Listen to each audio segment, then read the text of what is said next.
Assalamualaikum warahmatullahi wabarakatuh. Naga lovers dimanapun teman-teman berada ya, khususnya pencinta cryptocurrency atau crypto aset ya. Nah teman-teman, di bulan Mei ini ada kemungkinan ya, karena sudah diterapkan yang namanya aturan mengenai perpajakan, baik itu pajak penghasilan maupun pajak pertumbuhan nilai ya, atau pertambahan nilai dalam dunia kripto atau jual beli aset kripto ya. Nah di mana ketika kita melakukan transaksi baik itu pembelian dan penjualan aset kripto ini, tentu saja kita akan dikenakan pajak. Untuk besaran pajaknya nanti teman-teman bisa pelajari di cara penghitungan pajak ya. Teman-teman bisa googling berapa besar pajak yang dikenakan ketika kita akan melakukan transaksi perdagangan aset kripto. Nah, tentu saja teman-teman, dengan kondisi seperti ini ya, kita sangat mendukung, kita sangat mengapresiasi ya tentang peraturan mengenai perpajakan ini, di mana memang kalau saya melihat aturan pemerintah ini adalah yang dikenakan pajak itu adalah transaksi jual belinya ya, karena memang setiap kita melakukan, contoh kita mungkin berbelanja online atau mungkin kita berbelanja produk-produk ya, baik itu di supermarket dan sebagainya atau di mall dan sebagainya, tentu di situ kan ada yang namanya pajak penghasilan maupun pajak pertambahan nilai ya. Nah, jadi sama seperti aset kripto ini, di mana di sini yang diatur mengenai perpajakannya adalah transaksi jual belinya. Jadi bukan mengenai kita untung maupun kita rugi ya. Nah, tapi tentu saja kita sebagai pedagang aset kripto atau kita sebagai investor atau kita sebagai holder, tentu dengan adanya pajak ini menurut saya sangat bagus. Artinya kita harus benar-benar pandai ya, pandai memilah aset kripto seperti apa yang ingin kita simpan ya. Misalkan kalau kita ingin jadi seorang trader ya, tentu kita harus pandai-pandai memainkan tradingnya ya, jangan sampai kita mengalami loss dan sebagainya ya. Kalaupun loss tidak terlalu rugi-rugi banget, atau mungkin pada saat aset yang kita sedang tradingkan ini ternyata dia mengalami nilai yang jatuh ya atau turun ya, otomatis kita harus sabar menunggu sampai aset tersebut naik lagi. Nah, jadi jangan sampai kita sudah beli kena pajak, kemudian kita jual pun kena pajak, justru kita malah menjual pada posisi yang posisi rugi ya. Atau rata-rata biasanya teman-teman yang mungkin membeli sebuah aset kripto karena panik sell ya, kemudian akhirnya ikut-ikutan menjual. Nah, ini tentunya bisa menimbulkan dampak kerugian yang cukup besar kalau misalkan kita, pertama, kerugian dari loss ya atau kerugian dari penurunan nilai aset, yang kedua kita juga mendapatkan pajak atau dikenakan pajak ya, artinya kita double kerugian ini ya kalau secara hitung-hitungannya. Nah, ini menurut saya teman-teman, tapi silahkan teman-teman mungkin ada pendapat lain. Nah, tapi tentu tadi kembali lagi ya, bahwa ketika kita ingin menginvestasikan uang kita pada aset digital atau aset kripto, kita paham ya bahwa aset kripto ini kan volatilnya sangat tinggi dengan risiko yang sangat tinggi. Nah, kalau tadi mungkin misalkan mereka sebagai seorang trader ya, mereka harus memilih atau pintar-pintar memainkan tradingnya agar mereka selalu mendapatkan keuntungan. Jangan sampai nanti jualnya kena pajak, akhirnya uangnya habis ya, karena jual beli terus. Nah, tapi kalau ada keuntungan ya silahkan. Dengan adanya pajak ini tentu saja pemerintah juga diuntungkan ya, artinya agar ada sama-sama mendapatkan keuntungan, baik dari kita sebagai pemegang sebuah aset maupun pemerintah yang meregulasi tentang aset kripto tersebut. Tentunya pemerintah pun akan diuntungkan ya. Nah, kemudian bagaimana kalau kita misalkan sebagai seorang holder yang ingin menyimpan aset kripto dalam jangka panjang? Nah, kita tahu ya teman-teman bahwa banyak sekali aset kripto di luar sana, mereka akhirnya kehilangan nilai dalam waktu lama ya. Saya nggak perlu sebutkan nama koin atau tokennya, tapi yang jelas kalau kita mau melihat di market maupun di coin market cap, tentu banyak sekali aset-aset kripto yang kurang perform menurut saya ya.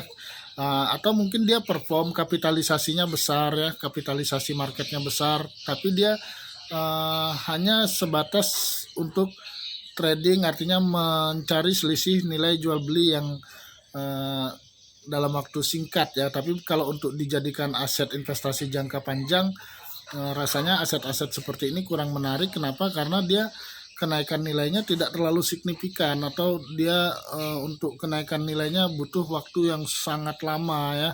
Nah, eh, karena kita tahu ya teman-teman, bahwa aset kripto itu bergantung yang namanya supply and demand. Semakin tinggi semakin tinggi peminat sebuah aset kripto tersebut, tentu saja nilai asetnya eh, akan terus cenderung naik ya. Namun bagaimana kalau misalkan karena banyak pilihan aset kripto, akhirnya orang meninggalkan aset kripto yang nilainya tidak terlalu bagus, misalkan tidak terlalu memberikan dampak keuntungan dalam waktu jangka panjang, misalkan akhirnya orang akan meninggalkan aset kripto tersebut. Nah, ini bisa mengakibatkan apa?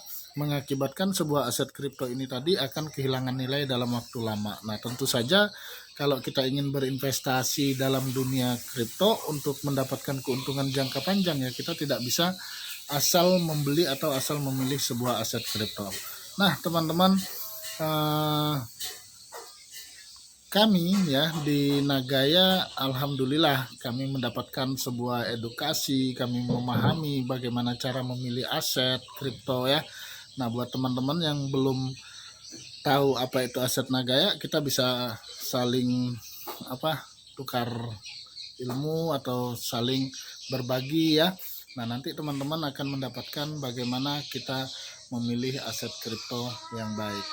Nah, tentu saja kalau kita mengacu kepada niat kita adalah sebagai seorang holder ya, tentu kita harus memilih aset-aset kripto yang memiliki fundamental yang jelas, kemudian proyek-proyeknya jelas, kemudian legalitasnya jelas ya, kemudian manfaat dan kegunaannya juga jelas. Artinya kalau sebuah aset kripto manfaat dan kegunaannya jelas, tentu saja aset kripto ini nanti akan dilirik oleh banyak investor. Itu pertama. Artinya kalau kita berbicara supply and demand, berarti potensi aset ini dengan jumlah yang terbatas, demand yang tinggi, semakin tinggi kepercayaan orang terhadap aset ini nanti, maka otomatis nilai aset ini juga akan mengalami kenaikan yang cukup bagus ya teman-teman di masa depan. Nah, yang kedua adalah sebuah aset tadi bukan hanya memberikan kenaikan nilai, tapi dia bisa memberikan manfaat lain teman-teman kepada si holdernya, atau dia bisa memberikan benefit lain kepada si holdernya. Nah, ini kalau saya berbicara tentang Nagaya teman-teman, tentu saja ketika kita membeli saat ini ya, memang Nagaya saat ini belum masuk market, tapi dia masih dalam tahap pre-sale atau ICO ya. Nah, yang kita kenal dengan ICO. Jadi ketika kita membeli aset Nagaya ini, perusahaan akan menjalankan proyek real ya, di mana keuntungan dari proyek ini tadi perusahaan membagikan benefit dalam bentuk profit sharing kepada seluruh pemegang koin Nagaya ya. Jadi profit sharing ini yang dari keuntungan proyek itu akan dibagikan kepada seluruh koin Nagaya yang sudah beredar, yang sudah berhak menerima profit sharing di bulan tersebut. Nah, jadi artinya ketika kita memegang sebuah aset kripto, teman-teman, di sini kita bukan hanya berharap bahwa nilai aset kripto tersebut dia akan memiliki nilai yang bagus di masa depan, karena kita tahu pada dasarnya prinsipnya adalah aset kripto akan bagus nilainya ketika supply and demand-nya juga bagus ya. Artinya demand-nya terbatas, supply-nya terbatas, demand-nya besar, otomatis nilai aset ini akan tinggi. Nah, tapi yang paling penting ketika kita memegang sebuah aset sambil kita menunggu nilai aset ini tadi semakin lama semakin mahal, tentu harusnya kita juga ada manfaat lain yang bisa kita rasakan ketika kita memegang sebuah aset. Jadi penantian kita itu nggak sia-sia teman-teman. Kita nggak cuma beli aset, kemudian aset ini kita tungguin bertahun-tahun lamanya ya, berharap kenaikan nilainya akan naik. Nah, Tapi dengan adanya benefit lain, dengan adanya profit sharing yang kita terima di Nagaya, tentu saja ini akan membuat seluruh holdernya menjadi nyaman untuk menyimpan aset Nagaya dalam waktu jangka yang lama ya. Nah, khususnya ini rata-rata sih buat teman-teman yang ingin menyimpan kekayaannya, mengamankan asetnya dalam bentuk aset digital ya, di mana potensi aset kripto itu sangat luar biasa. Tentu kita harus pandai-pandai memilih aset kripto seperti apa yang layak untuk kita jadikan benar-benar penyimpan nilai ya, penyimpan nilai yang artinya apalagi kita tahu ya ini dunia dalam keadaan yang tidak jelas ya, artinya bisa berdampak terhadap inflasi. Tentu saja kita butuh aset-aset yang bisa menjaga nilai uang kita, menjaga kekayaan kita untuk terhindar, atau bukan terhindar, kita nggak bisa hindari inflasi, tapi paling tidak kita bisa meminimalkan dari inflasi ini tadi ya. Ketika barang-barang naik, tapi minimal nilai aset kita juga sudah naik lebih dulu, atau nilai aset kita terus bertumbuh, sehingga antara kebutuhan dengan aset kita dia akan selalu berimbang. Oke teman-teman, itu tadi ya. Jadi ketika kita tepat memilih aset, maka insya Allah aset kita ini yang menjaga keuangan kita terhindar dari yang namanya inflasi. Apalagi aset kripto itu dia bisa memberikan potensi keuntungan 100 kali lipat bahkan lebih ya. Nah, Nagaya salah satu aset kripto yang teman-teman layak pertimbangkan, teman-teman layak miliki untuk menjadi tabungan masa depan teman-teman semua. Untuk belajar Nagaya atau untuk mengetahui Nagaya, silahkan teman-teman bisa menghubungi saya, atau mungkin juga bisa menghubungi orang yang sudah mengenalkan Nagaya kepada teman-teman semua. Oke, sampai di sini semoga bermanfaat, semoga dapat dipahami. Assalamualaikum warahmatullahi wabarakatuh. Salam sukses untuk kita semua. Salam cerdas. Orang cerdas membangun aset, asetnya Nagaya saja. Assalamualaikum warahmatullahi wabarakatuh.